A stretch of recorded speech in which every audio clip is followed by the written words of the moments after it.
This week, learn how to use the declarative plotting interface to make contour plots with just a few lines of code. Welcome to another MetPy Monday.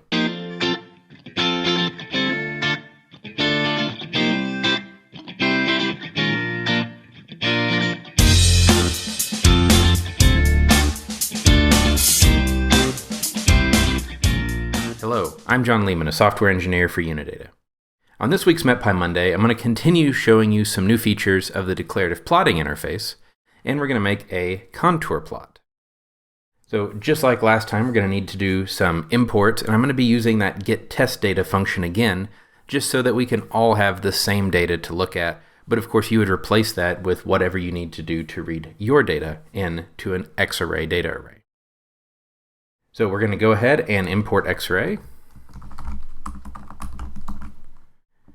as XR, as the convention is, from metpy.cbook, import getTestData, from metpy.plots, we're going to need the contour plot. Remember last week we used the image plot, so this week it's going to be the contour plot.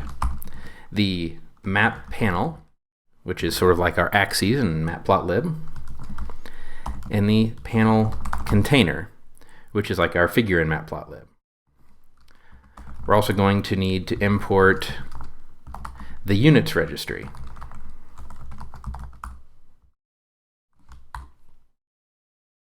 So now that all of our imports have run, we're ready to go ahead and get some sampled data.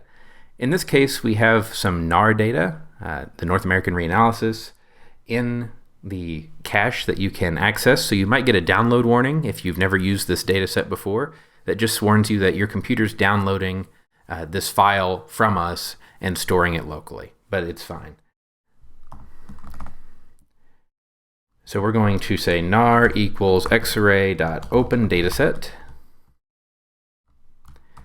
get test data, nar example.nc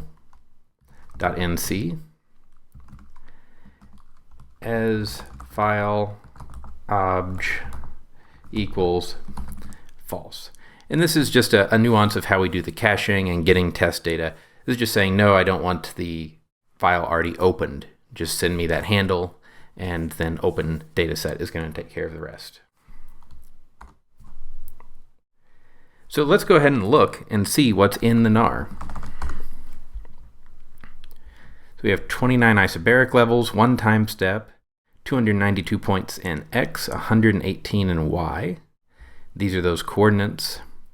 And here are our data variables. So temperature, our projection information, lat lon, U-wind, V-wind, geopotential height, and specific humidity.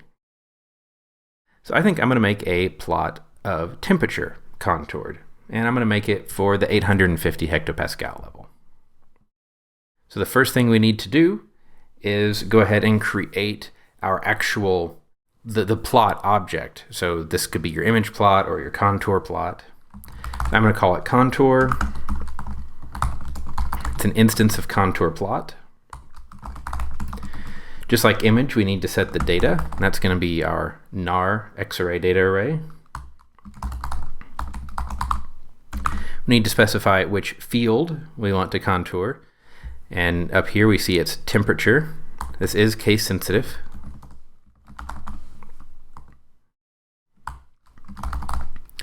The level that we want to work at. You can go through and look at the isobaric levels if you want to pick your own, but I'm going to work with the 850. Remember to assign proper units. We can set a line color. Since it's temperature, I'm going to make it red, and I'm going to use the Tableau red color. Just looks a little bit nicer. And I'm going to set my contours to 15. You can go look in the MetPy documentation at contour plot to see all of these different attributes that you can set to help further customize your plot. This is just going to give me sort of the look that I want for this plot. So now that we've created the plot, we need to go ahead and put it on a map panel. So we'll create our map panel.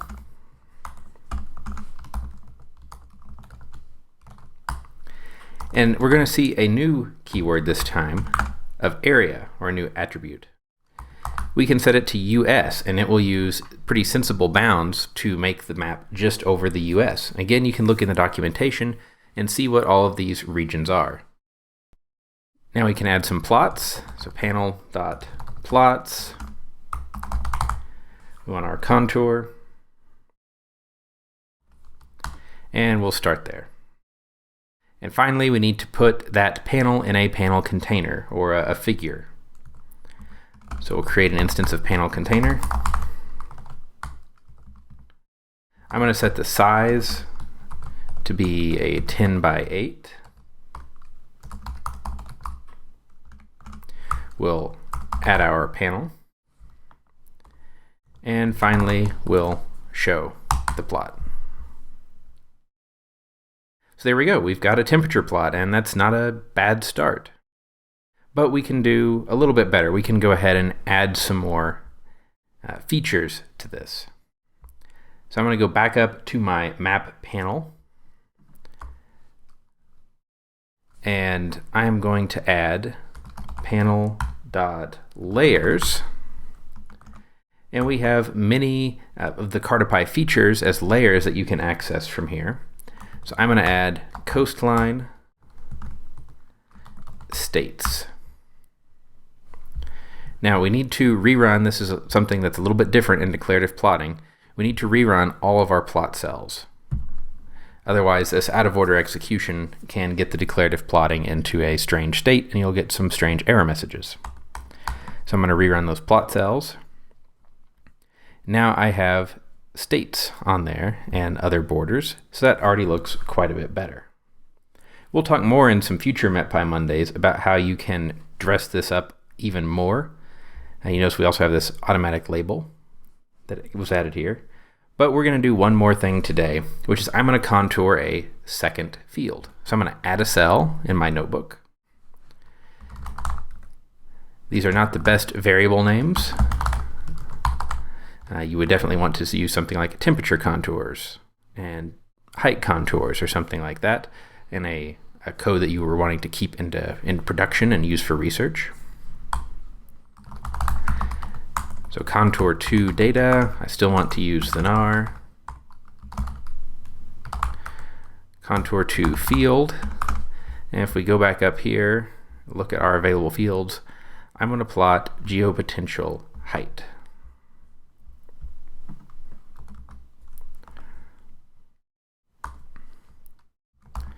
We need to specify a level.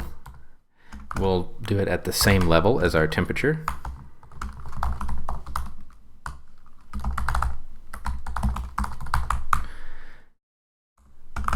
In this case, I'm going to use a transparent, semi-transparent black line, so 0.4 in matplotlib speak.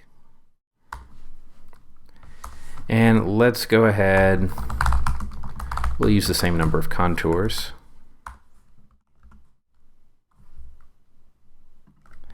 And we need to add it to our plots here. Contour 2. And I'm going to go ahead and set a more sensible title on the plot now of nar example. So let's rerun all these cells. And there we go. Now I have my geopotential heights and my temperatures both plotted on the same map with really just a few lines of code that are very easy to read. I hope that you found this useful and that you'll join me on next week's MetPy Monday.